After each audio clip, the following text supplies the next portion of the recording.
This morning, come over to Charnock Richard in Chorley. Now, come over to have a look at the old Camelot Theme Park.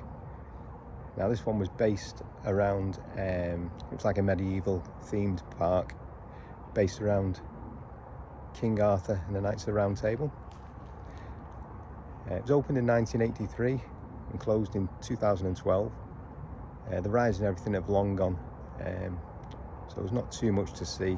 There's a few buildings left, but I thought I'd get over here anyway, and I'll give you a quick tour of it, get the drone up and have a look and show you what's left. Let's get up there. Legend has it there is a land where knights battle for honor, where dragons fly through the air, where you can experience your wildest dreams or your darkest nightmares. It's time to live the legend of Camelot.